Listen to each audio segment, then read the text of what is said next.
काशीराम साहब के और मानने वाले बहन कुमारी मायावती जी के मानने वाले आज नारा लगा रहे हैं, भारत की मजबूरी है, मायावती जरूरी है। अरे जिसकी जितनी संख्या भारी उसकी उतनी हिस्सेदारी, वोट हमारा राज तुम्हारा नहीं चलेगा, नहीं चलेगा। ये जो बहुजन समाज पार्टी ने जो क्रांति की है, ये हिस्सेदारी की बात करेगी। जो वोट से लेंगे सीएम पीएम और आरक्षण से एसपीडीएम, ये आरक्षण की हिस्सेदारी और वोट की हिस्सेदारी ये मान्यवर काशीराम साहब ने जगाई। लड़ाई लड़े बहुजन समाज पार्टी का वोट जो है ट्रांसफर हो जाता है पूरा का पूरा दूसरी पार्टियों में। दूसरी पार्टियों का वोट ट्रांसफर ही नहीं होता। चाहे बाबा साहब अम्बेडकर का एक नेतृत्व रहा हो, चाहे मान्यवर काशीराम साहब का एक नेतृत्व रहा हो, चाहे बहन मायावती जी का एक नेतृत्व रहा हो, बहुजन समाज के लोग एक नेता, एक विचारधारा और एक पार्टी में विश्वास करते हैं।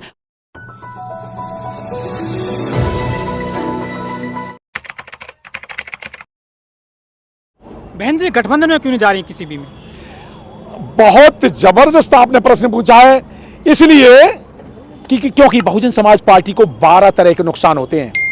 लोग सोचते ही नहीं है क्यों नहीं आ रही। ये तो कहते हैं, पहली बात तो ये है कि बुलाया, बहुजन समाज पार्टी मान सम्मान की लड़ाई लड़ती है मान्यवर, तो मान सम्मान से बुलाया कब? न पटना की मीटिंग बुलाया, न बेंगलोर की मीटिंग बुलाया, न दिल्ली की मीटिंग बुलाया, बॉम्बे की मीटिंग बुलाया, तो बिना बुलाए क्यों जाए? बहुजन समाज पार्टी मान सम्मान की लड़ाई लड़ती है तो वो बिना बुलाए क्यों जाए? पहली बात तो ये। और लेकिन जब बहुजन समाज पार्टी ने गठबंधन किया है 1993 में, मिले मुलायम काशीराम, हवा में उड़ गए जय श्री राम जब कहा, जब मान्यवर ने संदेश दिया, लेकिन जब सपा और बसपा का गठबंधन हुआ तो बहुजन समाज पार्टी को नुकसान हुआ, सपा को फायदा हुआ। दूसरा उदाहरण बता रहा हूं, 1995 में कांग्रेस और बीएसपी का समझौता हुआ। कांग्रेस और बीएसपी का क्यों समझौता हुआ? मान्यवर कांग्रेस पार्टी को एक पाठ पढ़ाना चाह रहे थे, वो बदला लेना चाह रहे थे, जो महाराष्ट्र का बदला कि जब आरपीआई का समझौता, एक पार्टी और 273 सीटों पर कांग्रेस लड़ रही थी और एक पार्टी दी आरपीआई को, तो मान्यवर काशीराम साहब उत्तर प्रदेश आए, उन्होंने बहुजन आंदोलन जागृत किया और इतना ताकतवर हो गया कि बहुजन समाज पार्टी का जब कांग्रेस से मान्यवर ने समझौता किया तो बहुजन समाज पार्टी 300 सीटों पर लड़ रही थी और कांग्रेस को उत्तर प्रदेश में 1995 में सिर्फ 125 सीटों पर लड़ने के लिए मान्यवर ने दिया।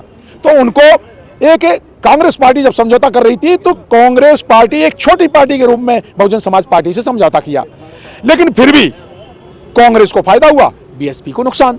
तीसरा जो नुकसान होता है बहुजन समाज पार्टी को कि कांग्रेस या और किसी से समझौता करती है तो बहुजन समाज के पूरी सीटों पर नहीं लड़ पाती, तो वोट में परसेंटेज डाउन जाता है, क्योंकि कुछ सीटें दूसरी पार्टी जिसके साथ समझौता करो छोड़नी पड़ती हैं।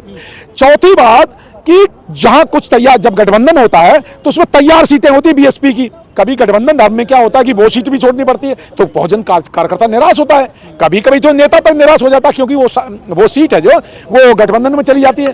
पांचवा नुकसान होता है कि लड़ाई लड़े बहुजन समाज पार्टी का वोट जो है ट्रांसफर हो जाता है पूरा का पूरा दूसरी पार्टियों में। दूसरी पार्टियों का वोट वो ट्रांसफर ही नहीं होता। आठवां नुकसान ये, जब सपा, जैसे उदाहरण देखिए मैं बताता हूं, सपा और बीएसपी का जब समझौता हुआ 2019 में, तो जानते क्या हुआ? मान्यवर सपा की 5 सीटें जीती और बहुजन समाज पार्टी 10 सीटें जीती, लेकिन सपा की पार्टी में 5 में से 3 मुस्लिम जीते जो बीएसपी की सहायता से जीते, अदरवाइज सिर्फ सपा के 2 एमपी जीते थे पार्लियामेंट में, और बहुजन समाज पार्टी के 10 जीते। सपा पार्टी कहां इटावा, एटा, मैनपुरी, फरखाबाद और यहां वहां जो समाजवादी पार्टी के गढ़ में समाजवादी पार्टी हार गई। क्यों हार गई? क्योंकि डिंपल यादव जी ने बहन मायावती जी के पैर छू लिए। तो यादव जाति के लोगों ने, यादव समाज के लोगों ने इसलिए वोट नहीं दिए कि अरे भाई ये बहन जी के पैर छू लिए। बहन जी मान सम्मान की लड़ाई लड़ती हैं, बहन जी ने माफ कर दिया था गेस्ट हाउस कांड, उसके बाद समझौता किया था ना, लेकिन फिर भी तो जब देखा कि ये लोग नहीं। अब मैं एक और उदाहरण देके समझाता हूं क्या नुकसान होता है। जब मिले मुलायम काशीराम, हवा में उड़ जाए जय श्री राम, जब सपा बसपा का समझौता हुआ, एक बीजेपी को हराने के लिए समझौता मान्यवर काशीराम साहब ने किया। उन्होंने सेंटेंस दिया कि मैंने ये समझौता बीजेपी को हराने के लिए किया और मुलायम को जिताने के लिए किया, ये बात उन्होंने कही।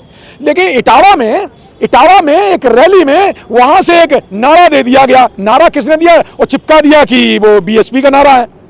क्या नारा? उस नारे को कभी बीएसपी ने नहीं दिया था। है तिलक तराजू और तलवार, इनको मारो जीतो चार, ये बीएसपी का नारा नहीं था। ये सपा के कुछ लोगों ने इटावा में नीचे मतलब से उल्झार दिया था और पब्लिक ने तालियां बजा दी थी। तो बहुजन समाज पार्टी हाँ जातियों के नारे देती है क्या? DS4 का नारा जरूर था कि जो ब्राह्मण बनिया ठाकुर छोड़ और बाकी सब है DS4। तो ब्राह्मण बनिया और ठाकुर छोड़ ये सब है DS4। ये जातियों के नारे बहुजन समाज पार्टी देती है, लेकिन घृणा के नारे कभी नहीं देती है। बहुजन समाज पार्टी है और जोड़ती है। और बहुजन समाज पार्टी ने तो अब तो ब्राह्मणों को भी सम्मान दे दिया और सर्वजन हिताय सर्वजन सुखाय, जो कि पूरे भारत के बहुत सारे बहुजनों ने नहीं समझा। ये है क्या बहुजन हिताय बहुजन सुखाय लोकानां कंपाय। मान्यवर बहुत गंभीर बात कह रहा हूं मान्यवर काशीराम साहब के जयंती पर और मान्यवर काशीराम स्थल से। ये जो बुद्ध का बहुजन हिताय बहुजन सुखाय लोकानां कंपाय क्या था? उस समय ना तो मुसलमान थे, ना सिख थे, ना ईसाई थे इस देश में। तो बुद्ध ने कौन सा बहुजन हिताय कहा था? बुद्ध ने वही कहा था बहुत सारे लोगों का हित। वही बुद्ध का जो बहुजन हिताय बहुजन सुखाय लोकानां कंपाय है, वही बहन जी का और बहुजन समाज पार्टी का सर्वजन हिताय सर्वजन सुखाय मानवर। लेकिन ये नारे जो हैं, ये नारे जिसकी जितनी संख्या भारी उसकी उतनी हिस्सेदारी।